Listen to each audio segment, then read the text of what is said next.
이곳은 독일의 어느 가정집입니다.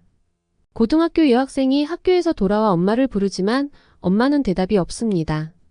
거실에 홀로 앉아있는 엄마는 어느 한 곳을 응시할 뿐 아무런 반응이 없는데요. 엄마의 모습에 놀란 여고생은 엄마가 응시하고 있는 곳을 향해 조심스레 걸어갑니다. 그때 엄마의 모습을 보고 딸은 놀라 그 자리에 주저앉고 마는데요. 도대체 어떤 일이 있었던 것일까요? 영상 시청 전 구독과 좋아요는 영상 제작에 큰 힘이 됩니다. 안녕하세요. 저는 독일에 사는 카를라라고 합니다. 저는 독일에서 3남매를 키우는 평범한 가정주부인데요.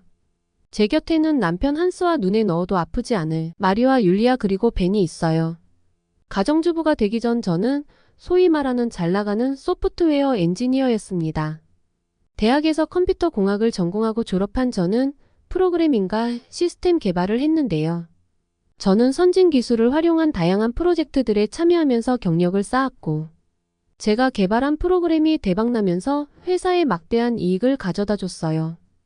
회사에서 제 능력을 인정받아 연봉 협상에서도 늘 제가 우위에 있는 사람이었습니다. 그렇게 저는 직장 여성으로서는 탄탄대로를 달리고 있었지만 새 아이를 동시에 돌봐야 하는 일상에서는 가족과의 소중한 시간이 늘 부족하다고 느꼈습니다. 회사 업무와 육아의 중간에서 휩쓸리는 일상에 지치기도 했고 아이들과의 시간도 소중함을 느꼈기에 아이들을 돌보는 것에 더욱 집중하고 싶었어요. 저는 안정적인 가정 분위기를 위해 회사를 그만두기로 결심했습니다. 한스는 처음에는 제 결정에 이해를 하지 못했지만 함께 즐길 수 있는 가족과의 시간이 더 소중하다는 것을 깨닫고 제 마음을 이해하게 되었죠. 그렇게 저는 전업주부로서의 새로운 삶을 시작했습니다. 가정에 충실하며 더 나은 가족 생활을 만드는 저만의 새로운 모험에 도전한 것이나 다름없었어요. 아이들과 함께하는 순간들은 제게 큰 기쁨과 만족감을 주었고 아이들은 저와 더 많은 시간을 보내며 따뜻한 사랑을 느끼게 되었죠. 한편으로는 더 이상 발전할 수 없는 제 개인적인 커리어에 대한 아쉬움도 있었지만 제 결정은 결국 가족의 행복과 조화를 찾기 위한 의미 있는 여정이 되었습니다. 저의 완벽주의 성격은 전업주부를 하면서도 드러났습니다. 각종 신선한 재료를 활용해 맛과 영양을 고려한 음식을 만들어 가족들이 건강하고 행복한 하루를 시작할 수 있도록 도왔어요. 게다가 계절이 바뀔 때마다 집안 인테리어도 바꿨고 잔디도 수시로 깎으면서 정원도 예쁘게 꾸몄어요. 그리고 아이들의 공부나 취미 활동에도 관심을 기울였고 아이들이 성장하고 발전해 나가는 모습을 지켜보는 것이 제겐 큰 기쁨이 되었습니다. 그렇게 전업주부로 산 지 10년이 훌쩍 지났습니다. 그런데 어느 날부터인가 저에겐 위기가 찾아왔어요. 아무런 일도 없었는데 무기력하고 슬프다는 생각이 자주 들었어요. 아무래도 갱년기가 찾아온 것 같았죠. 남편도 가사를 잘 도와주는 데다가 자녀 셋도 속 썩을 일이 없는데도 가슴 한켠이 허하고 공허한 느낌이 들었죠. 집안을 바꾸는 것도 더 이상 즐겁지 않았고 가족의 식사를 챙기는 것도 의미가 없어 보이기 시작했어요. 저의 우울한 기분은 몇 달 동안 지속되었고 남편과 아이들은 제 걱정이 이만저만이 아니었습니다. 그러다 우연히 가족과 함께 거실에서 TV를 보고 있는데 새로운 소식을 알게 되었어요. 독일 언론에서 한국 드라마의 광풍을 소개한 거죠. 한국의 여러 드라마를 소개해줬고 한국에서는 이미 방영이 끝난 것인데 넷플릭스에 들어오면서 아시아를 돌고 독일까지 상륙했다는 겁니다. 많은 한국 드라마 중에 얼마나 감동적이고 재밌는지 SNS에는 그 드라마를 보고 우는 아빠의 사진이 올라오는가 하면 헐리우드 배우들을 펑펑 울리고 극찬하게 만든 레전드 드라마가 있었는데요. 그 드라마는 바로 미스터 선샤인이었습니다. 일제강점기 시대의 노비라는 신분차별로 인해 부모님을 잃게 되고 미국으로 도망가 군인이 되어 조선의 악감정을 품고 돌아온 조선인이자 이방인인 남자와 양반가의 딸로 태어났지만 꽃으로 사는 삶을 거부하고 조선의 독립을 위해 직접 총을 잡아 의병활동을 하는 여자의 로맨스를 담아낸 작품이었는데요. 작품 배경이 1990년대로 약간의 옥의 티가 있긴 하지만 대한민국 당시의 풍경을 실제에 가깝게 묘사하였다고 하더라고요. 뻔한 내용의 드라마가 아니긴 했습니다. 제가 알기론 아시아 영화들은 신데렐라 얘기가 많거든요.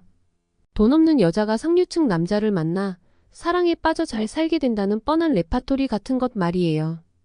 그래서 아무리 재밌어봤자 한국 드라마가 거기서 거기겠지 하고 드라마 볼 시간이 있으면 운동이나 하는 게 낫다고 생각했습니다. 물론 운동할 의욕은 없지만요.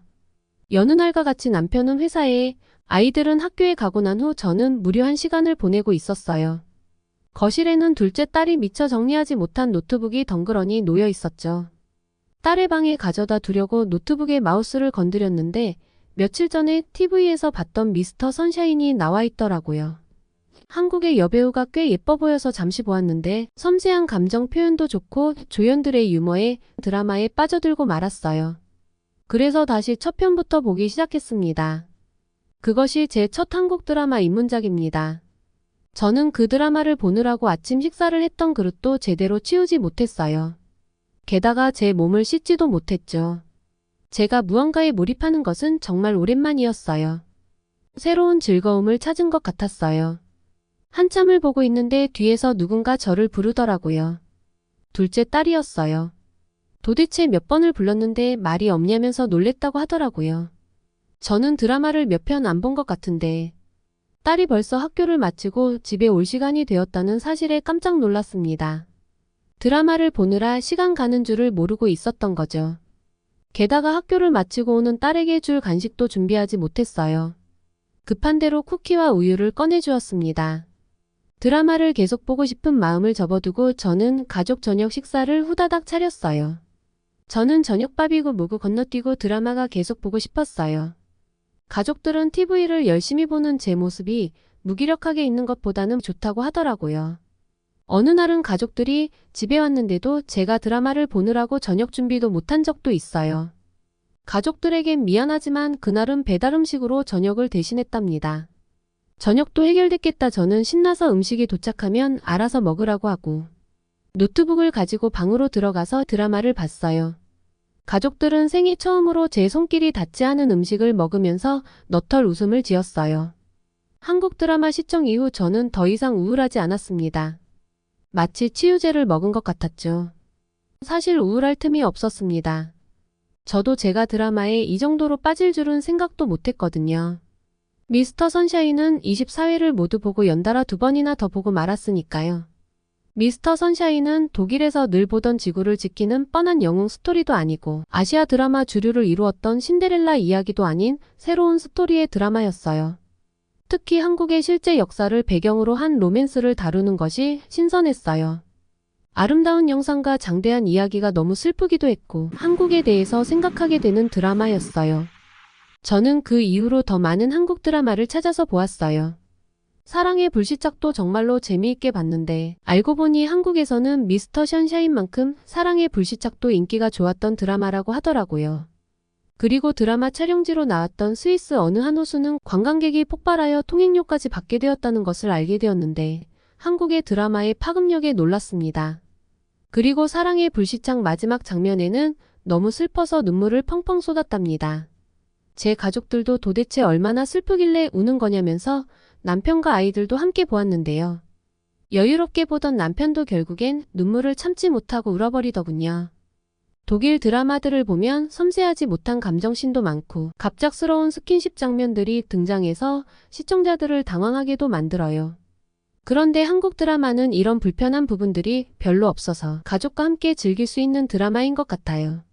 전개가 빠르면서도 자연스러운 스토리 때문에 몰입도가 더 높아지는 것 같아요. 제가 한국 드라마를 많이 보다 보니 느낀 점이랍니다. 나중에 둘째 딸이 알려주었는데 사랑의 불시착의 두 주인공이 실제로 결혼했다고 말해줬어요. 그 사실을 듣고 얼마나 기뻤는지 몰라요. 드라마에서 결혼은 못하고 스위스에서 간간히 만나는 모습이 안타까웠는데 실제로 결혼을 했다고 하니까 그들의 결혼이 드라마의 최종 결말처럼 느껴졌어요. 얼마 전에는 아기까지 낳았다고 하던데 얼마나 예쁠지 정말 궁금합니다. 사실 저는 한국의 열풍이 BTS로 시작되어서 한류는 그저 젊은이들의 전유물이라고 생각해왔어요. 그런데 이제 독일의 중년인 제게도 한류의 바람이 불기 시작한 것 같아요.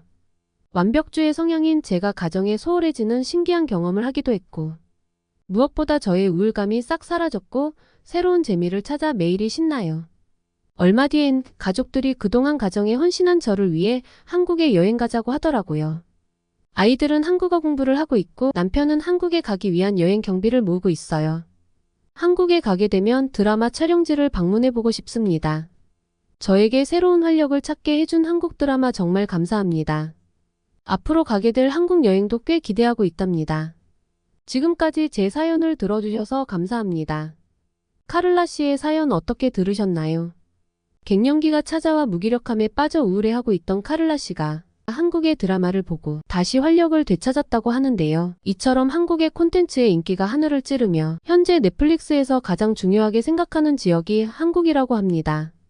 한국 드라마는 해외 젊은 사람들에게도 인기가 많지만 특히 중년 남녀들 사이에서도 공감을 얻으며 큰 화제가 되고 있다고 하는데요.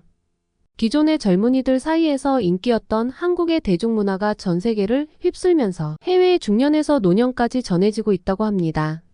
한국 드라마의 강력하고 폭발적인 반응이 계속되길 응원합니다. 끝까지 시청해주셔서 감사합니다. 여러분의 구독과 좋아요는 영상 제작에 큰 힘이 됩니다. 더욱더 좋은 영상으로 찾아뵙겠습니다. 감사합니다.